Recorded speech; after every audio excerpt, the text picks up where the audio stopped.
You're listening to The Switch. I'm your host, Stephanie Shaw.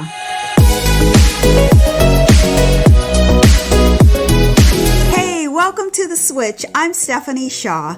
I'm a multi-certified holistic nutrition coach who, after finding no success with the 18 doctors and 2 world-renowned healthcare facilities I visited, decided I needed to make a switch and take my health into my own hands. Now I'm obsessed with you getting hormonally balanced and emotionally aligned. This podcast is about education, empowerment, and simple no-cost strategies you can implement right now. I'm so excited to be here with you to talk about all things health, beauty, clean living, and mindset. Ready to take your mind and body to the next level? It's time to make the switch. Hey everyone, welcome to another episode of The Switch. I am so excited to be here today with Jane Esselstyn. Jane is a RN and a fresh, charismatic voice who brings her perspective and passion as a nurse, researcher, mother, and teacher to the forefront of the plant-based movement. Jane is an avid and inventive designer of plant-strong recipes and the co-author of the Prevent and Reverse Heart Disease Cookbook. Jane, welcome to the podcast. I am so excited to have you here. Thank you so much. Good to be with you. Yeah. So I'm just going to start from the beginning and ask you to tell me, from looking at the things that you do, I see that there's this huge family connection. You even have your mom connected in the work and you call her a firecracker, but just by reading your bio, I'm seeing that the apple didn't fall far from the tree. So tell me a little bit about the family and how you guys work together and why plant-based. Well, my father kind of started the whole plant-based ball rolling with his work. He has worked at the Cleveland Clinic for 1,000 years, and as a surgeon. But he really got going with wanting to help his breast cancer patients, and he had them try a whole food plant-based diet, and he saw their cardiac numbers just have such an amazing effect. And so this general surgeon at the Cleveland Clinic was suddenly working with heart patients, and you can imagine like a cardiologist egos he was up against. It was sort of amazing that he got patients, but they gave him, the cardiologist, this general surgeon, they gave him their walking dead, as they called it. This is way before the show. Right. And he put them on a whole food plant-based diet, no meat, no dairy, no added oil, minimal salt, minimal sweet, and has had amazing turnaround. And some of his patients this is back in 85, and wow. Before Whole Foods, before the internet, before, all this stuff about food that's out there that we know about and access to it. Right. Some of the patients who could not receive any more expert cardiac care from the Cleveland Clinic were given to him, my father, this general surgeon who had these thoughts about, broccoli and whatnot, hummus. They're alive today.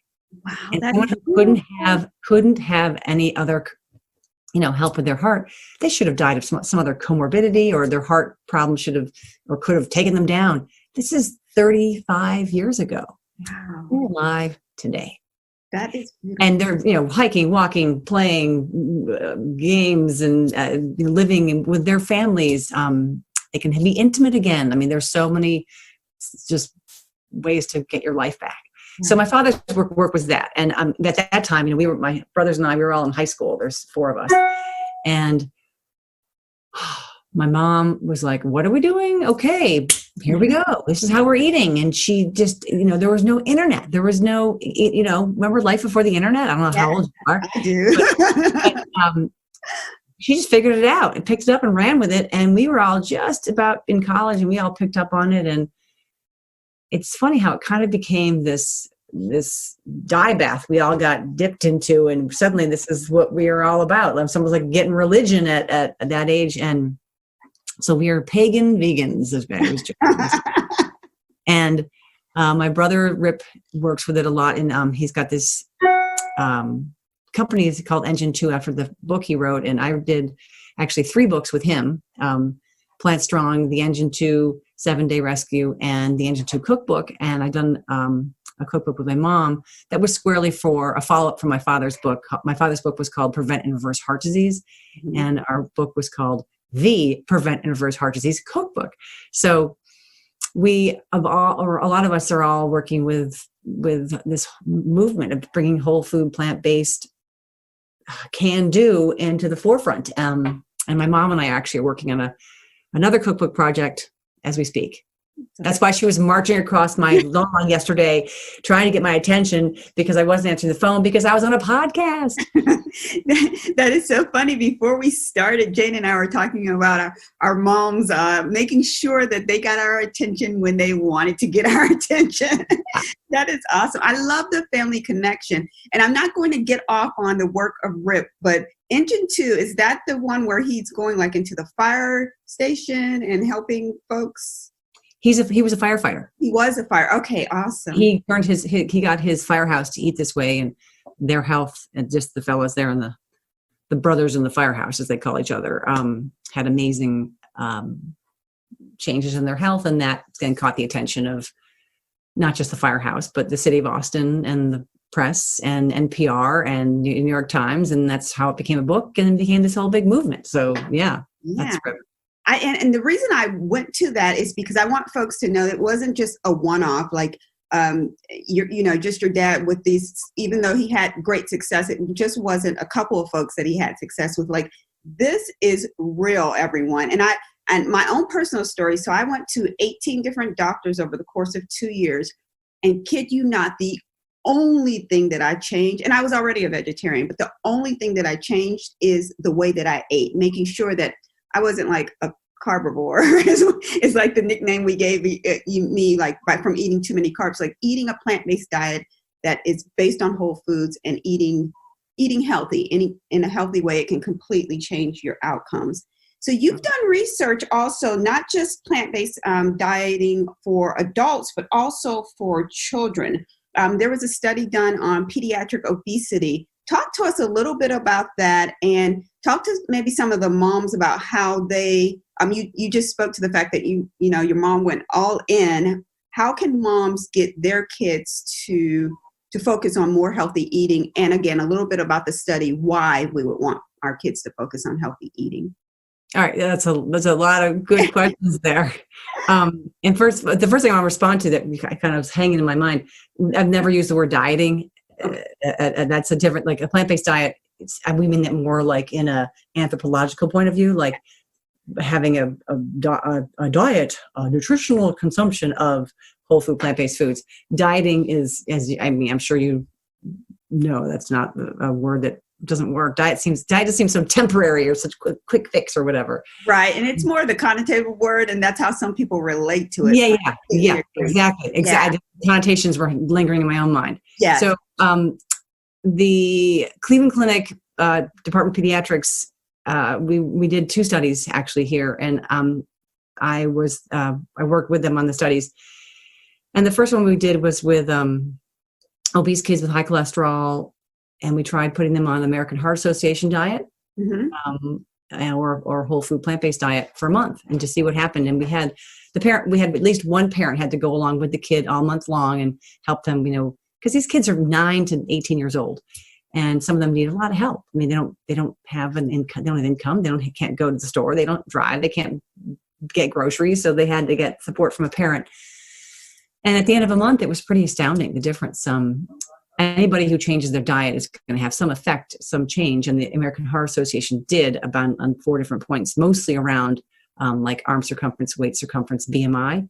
But there were 9 different points of change with the whole food plant-based diet after 1 month, including everything from, arm circumference and waist circumference and BMI, but to, HDL, LDL, sugar numbers, body weight, inflammation markers in the blood. I mean, it was beautiful. And these kids think that kids have numbers that are elevated in all those places and be able to bring them down in just a month. And all the parents that were with them, we have 2 cohort sets of data that we could refer to. So anyway, it was great. And I have no magic words for people to get their kids to eat plants. If I did, they would be out there and I would help, trying to get it. But just as you would say, as anyone would say, just be be the change you hope to see in them, as Gandhi would nudge us all to do. Be the example. And, if you have kids, you're the one buying them the Cheetos and the Fritos and the Doritos and the Chex Mix and the cereal with just junk in it. And you're the one buying cow's milk, which is made for a baby cow, not your baby human. There's so many great options, and your tastes adapt, your tastes change. And I mean, we've all experienced that, especially, I know that you said that you changed the way you eat. Mm-hmm. I changed the way I eat. When I was in, high school, we changed eating a whole food plant-based diet. I was eating a sort of regular American kid diet. I don't know, maybe a little bit healthier. We didn't eat eggs and we only had whole wheat bread. But that anyway, I wish I had some sage words of advice, but the truth is, you just have to be brave and do it and tell your kids, like, I'm so sorry.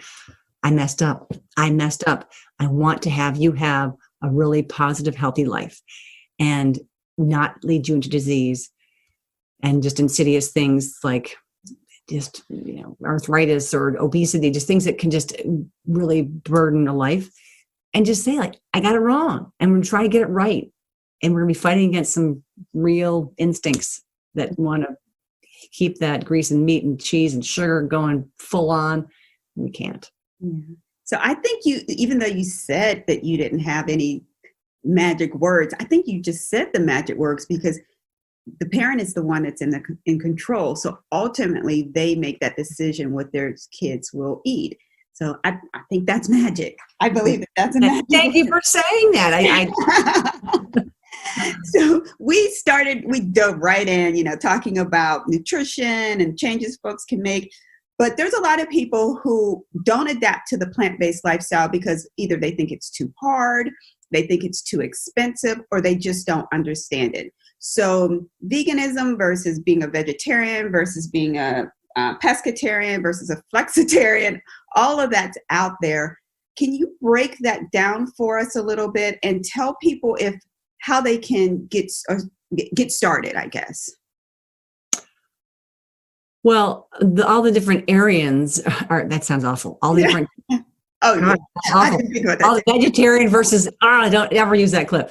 All the different vegetarian, pescatarian, listen to this, fruitarians, people are going to do what they want to do. And people say, oh, Jane, can you please call my husband? He needs to change his diet. No, your husband's going to change his diet when he wants to change his diet. Mm-hmm. If he discovers this documentary on Netflix, he will feel like he's discovering this path and he will take it. If he's forced this diet by their, white-haired neighbor Jane, who all she talks about is, bok choy, no one's going to want to listen to it. So people have to be the ones who feel that they are choosing this change. But anyway, back to the different, pescatarian people who eat fish and think that that's somehow healthy when they just have as much cholesterol and saturated fat as any other animal, because every cell in every animal, including us, is made of cholesterol. So you're eating all this cholesterol from either a pig or a fish or a cow or a duck or a snail or a shrimp or chicken or whatever. They're all that way. If they're grass-fed, if they're hand pet, if they're killed in some other gentle way, still you're eating. Every single cell is cholesterol and saturated fat, and it's another being's life. Just to add that in there. So, pescatarian, flexitarian. I don't know what that really means. I think they eat whatever they want to eat. They'll do a couple of days vegetarian, a couple of days with meat. So. Vegetarian, they just don't eat animals, but they eat breast milk from animals. And the dairy kind of feels only cow, but they might eat goat and other kinds of stuff from other mammals. And then a vegan just doesn't eat meat or dairy, but they, all kinds of junk out there these days is made with a V on it saying, vegan and plant-based. Whole food plant-based is a completely different ball of wax than vegan. Because vegan, there's plenty of vegan donuts and, potato chips are vegan, Coca-Cola is vegan, or any kind of soda. all these things that are really processed and junky, and these impossible burgers. I actually love that they are getting people to stop eating animals. Mm-hmm. That's not, so we don't have all these the animals being killed and slaughtered, or even just sustainability wise and the climate wise, we're not pumping all this water and resources into animals. Just it kind of is really an inefficient way of use of all kinds of stuff from the planet that we need right now in other places. Mm-hmm. So lots of good reasons I support Impossible Burgers and Beyond Burgers and stuff, but health wise, and being whole food plant-based, that does not line up at all, but it's on the vegan side of things. So plenty of vegans do continue to get sick. And our whole take on this whole food plant-based movement was to avoid and prevent diseases, prevent and reverse heart disease and other comorbidities. And so being vegan, yes, people often say, oh, you guys are vegan. We're like, yeah, we're vegan, but we're a whole food plant-based vegan, which is a different thing. We're not deep frying things and using grease and oil and sugars and honey, or not honey, just all this sweetie stuff all the time. I think that kind of covered some of what you asked about. It did. And I appreciate the fact that you got to the point around a whole food plant-based versus being a vegan. Because as I said, when I was, I was eating really well, like vegan probably about 60% of the time, vegetarian about 40% of the time, but it was not whole food plant-based. Like you said, Coca-Cola, mine was Dr. Pepper. Dr. Pepper is actually vegan if you want to get technical about it. So I want the listeners to hear that in order to do it the way that is going to actually help your overall health outcome, whole food plant-based is the route to go. Don't just look at something that has that little cute V on it. Yeah. Yeah. I mean, that just, people might feel like we're splitting hairs, but we're seeing all kinds of, so as veganism grows and gets more popularized, and then, people want to monetize, these products coming out it's exciting again, climate, for the earth, but it's not so exciting for health, because then it makes people go, oh, I went vegan, but it didn't work. I'm like, well, you ate donuts and fake hamburgers, hot dogs, yeah, yeah, or fake corn dogs, for heaven's sakes, yeah, the whole time. And I think you that you covered it. That's. I was trying to. You had another topic in there. I can't remember. No. That's perfect. That's the fact that we cover the process. The processed foods are not what you want to eat if you're trying to live a healthy lifestyle, especially if you're going vegan for, as you said, so you don't harm animals. But if you're trying to make sure that you don't have heart disease, cancer, diabetes, whole foods is the route you need to go. And you do you guys do several events throughout the country. You have one coming up soon, so I wanted for you to talk about that. But your focus is around prevent and reverse heart disease and cancer for women. And that's one of your bigger events. Talk to us a little bit about acute disease and chronic disease. Well, again, you got lots of questions packed into one there. We have a lot going on. And that every March I would host an event called Prevent and Reverse Heart Disease for Women, and I would add in a comorbidity. So I had prevent and reverse heart disease for women. Prevent and reverse heart disease and autoimmune disease for women, and we had these amazing MDs whose stories are stunning. They themselves, had rheumatoid arthritis to the point where she couldn't walk, and here she is like, I'm a cardiologist, I'm so smart, I know everything, and I should not be sick, but I can't even walk, I can't pick up my crying child. So she got off dairy. She was vegetarian, got off all dairy, boom, she does triathlons now. Wow. And another woman, her name is Monica Agarwal, if you want to look her up, anybody. She actually has a great book called Body on Fire about just inflammation and how to extinguish that. And another MD presented, her name is Sarai Stanzik. And Sarai just has a documentary out called Code Blue, which is, just means emergency. And when she was in her 20s and she was doing her residency, she actually suddenly was called, to go in to see a patient, and she couldn't get up out of the bed where she was taking a little nap, couldn't feel her legs. She had such horrible lesions in her brain from MS that she couldn't move. And she knew exactly what was happening to herself. Got a scan, saw the stuff, and this is when she was 28. She's now 50, and she runs marathons. Wow. While she was working with 2 canes, she was hardly walking, but you know what? Got on the whole food plant-based diet, got off dairy, got off meat, got off all that just junk and processed food, and got eating blueberries. Blueberries was her onboarding food, which is so interesting. Turned it around, and it just, anyway, so that was one of the themes. And then prevent and reverse autoimmune disease for women, prevent heart disease and autoimmune disease for women, prevent and reverse heart disease and cancer for women.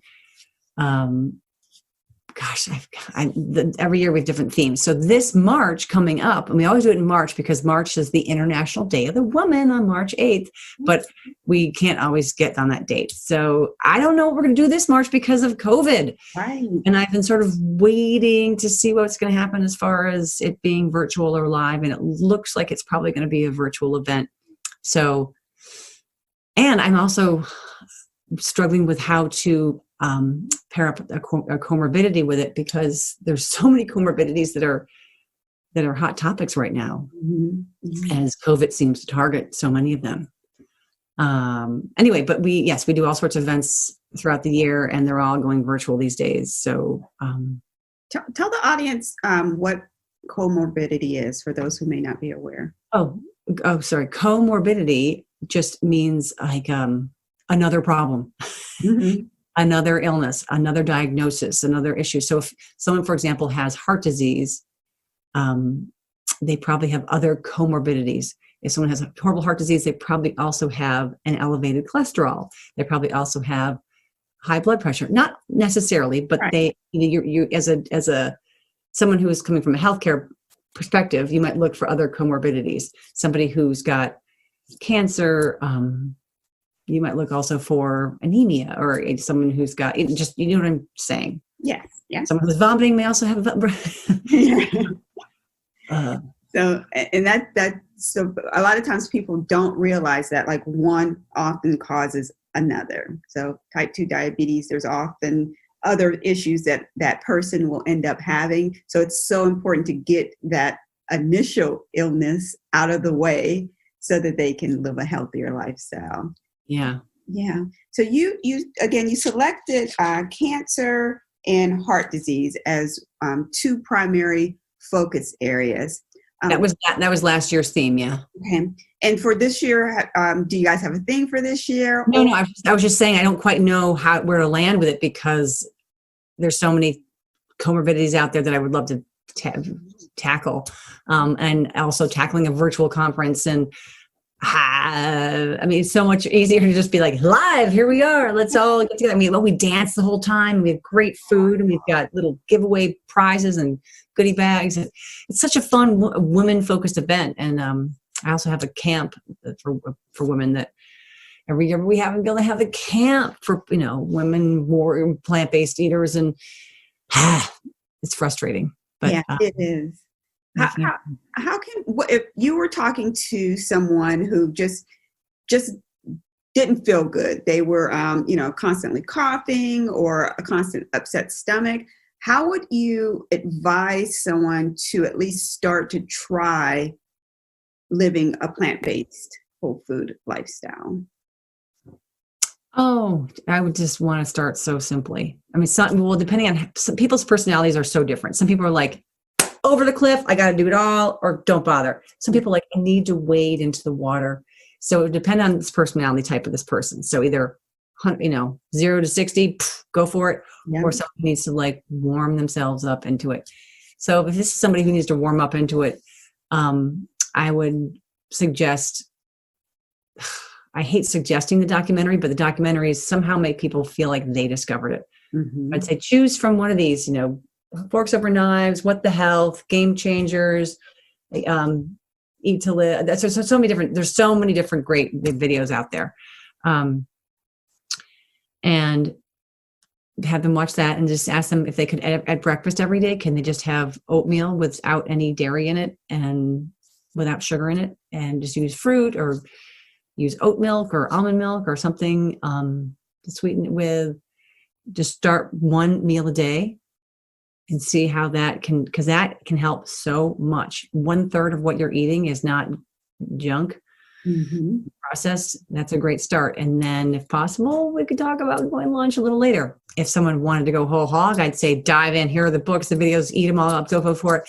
I have a YouTube channel that has over 100 videos of recipes, lots of recipes. I mean, well over 100 recipes, because we do more than one recipe per video sometimes.